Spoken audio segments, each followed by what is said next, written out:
Hey there, and welcome to my home. I wanted to share a story with you today that connects to our CARES trait for October, which is accountable.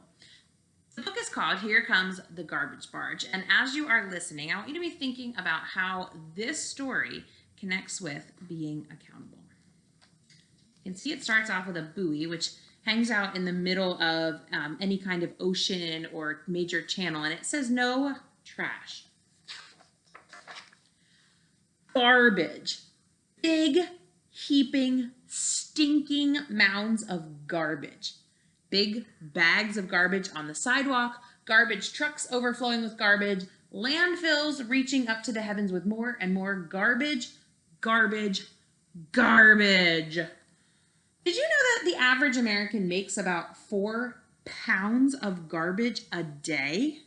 Well, a while back in the town of Islip, the average person made 7 pounds of garbage a day. Islip is a little town on Long Island, right near New York City, and Islip had a problem. Garbage.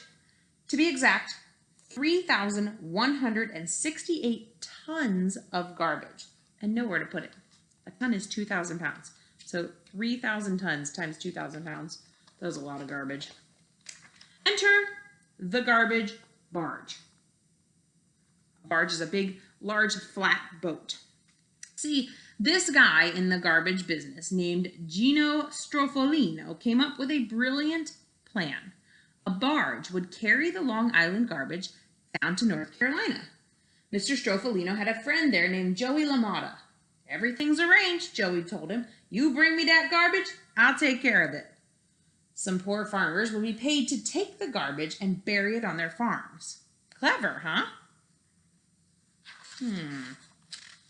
So on March 22nd, 1987, all 3,168 tons of garbage was loaded up. Then a little tugboat named the Break of Dawn began its long journey south, tugging the rusty old garbage barge behind it. The Break of Dawn was a happy little tugboat. Her captain and crew was Captain Duffy St. Pierre, a crusty old sailor. Together, they tugged the garbage barge down the east coast of America. Toot, toot, said the tugboat as it entered the harbor at Morehead City, North Carolina.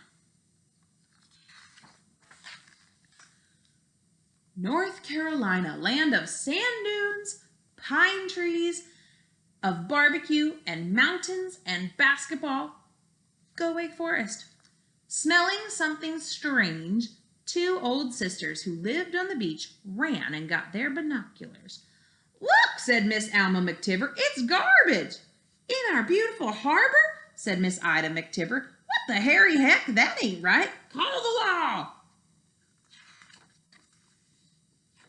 So a police boat went out to greet the garbage barge. It wasn't a friendly greeting. You can't park that garbage in our harbor. I've got orders to dock here, and I'm going to follow them, cried Captain McDuffie. I'm afraid you can't do that, said the policeman.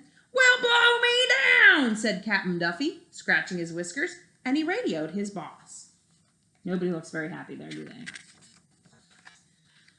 They don't want our garbage, Captain McDuffie said to Gino Strofolino. Where's that fella who was supposed to meet me? Joey had a little accident, said Mr. Strofolino. Just stay put while I make a couple of calls. But the minutes turned into hours, turned into days, just Captain Duffy with a barge full of garbage. It wasn't much company. Finally, Mr. Strofolino's voice came through on the radio. Bring that garbage down to New Orleans, he said. I know this guy, Tony Cafoni. He'll take it. Well, let those saints go marching in, shouted Captain Duffy. See, New Orleans was his hometown. Surely folks back home would be happy to see him and his big load of garbage. Ahoy! He called as they came within view of the city. Hard to starboard, there she blows! New Orleans, birthplace of jazz, home of blackened redfish and streets filled with music, friendly faces, streetcars, garbage. The mayor could see the garbage barge way off on the horizon. News of the wandering garbage had already reached him. We've got enough of our own trash, he told his staff. Call the Coast Guard.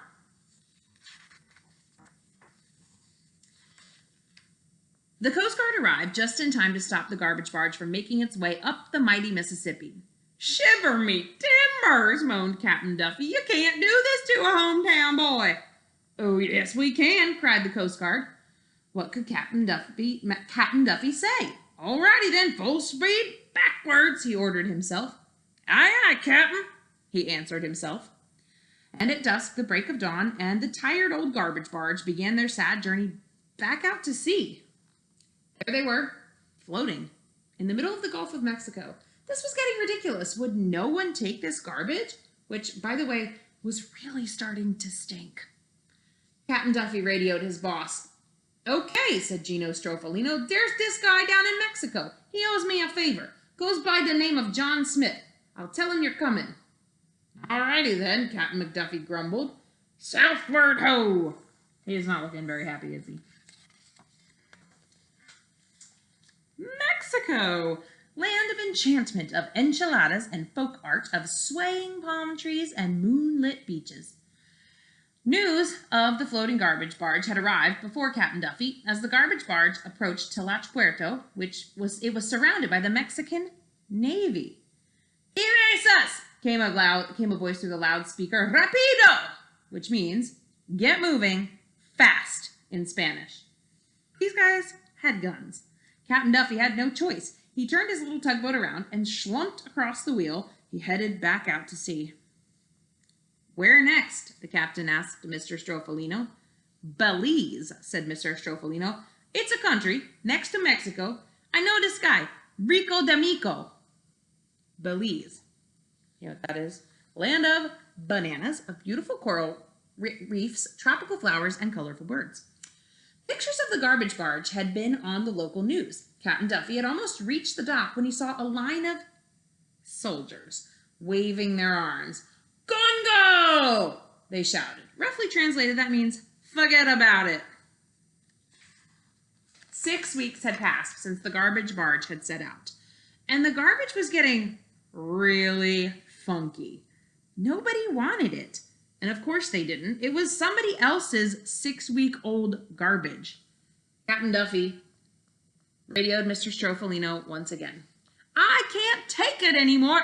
I quit." Okay, said Mr. Stroffolino. "Take the garbage back to Long Island, but I got a couple of places you could try along the way." See, he's wearing like a gas mask. "Texas. A Lone Star State, home of cowboys, cacti, Cadillacs, and oil black gold, they call it."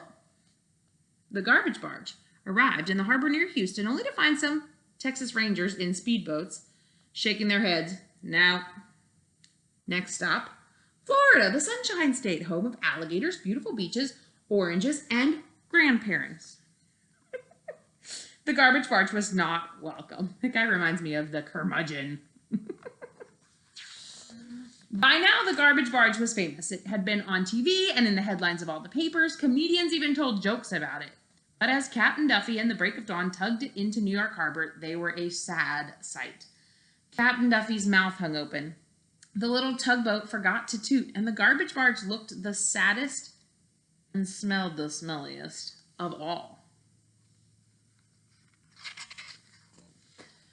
"Well, me mateys, here we are, back where we began," Captain McDuffie said to his 2 boats as they finally pulled into Islip's harbor. But guess what? Islip had seen this coming. They refused to take the garbage. And the garbage was not welcome anywhere on Long Island or in New Jersey or in New York City either. For a whole summer, Captain Duffy and his little tugboat tugged the garbage around New York. What else could they do? "Look, Mom," kids would say, "here comes the garbage barge." As the summer days grew hotter, the garbage grew beyond stinky. Someone had to take it. They just had to. Then at last, look at his nose. "Good news," said Gino Stroffolino when he radioed the tired old captain. Now, I mean, he said this before, right? Do we really believe him? "Here's the deal. Brooklyn's going to take that garbage and burn it. A judge told them they had to, so they got this incinerator." "Aye, aye," mumbled Captain Duffy. And on September 1st, 1987, 162 days after the garbage barge had first set out, It reached its final harbor. This is the Brooklyn Bridge. Brooklyn! Former home of the Dodgers, current home of synagogues and mosques and greasy diners with breakfast specials. 3,168 tons of garbage was unloaded by cranes, put onto trucks, and hauled to the incinerator. It burned for hours, and when it was done, it only weighed 430 tons. Then it was hauled off and buried in a landfill in Islip. The town had been forced by the judge to take back what was left of its stinking garbage. Justice. The break of dawn and Captain Duffy were free to go back to New Orleans. As they steered out to sea, people waved and took pictures. "It's fair wind and open sea, me hearties," the crusty old captain shouted, and he patted the tugboat on its wheel. Together they had traveled over 6,000 miles, tugging the unloved garbage barge. It was time to go home. The moral of the story: don't make so much garbage. So, what do you think? How can that remind us to be accountable, maybe for our actions, for the things around us, for our earth, accountable for the trash that we produce? What do you think? Talk about it.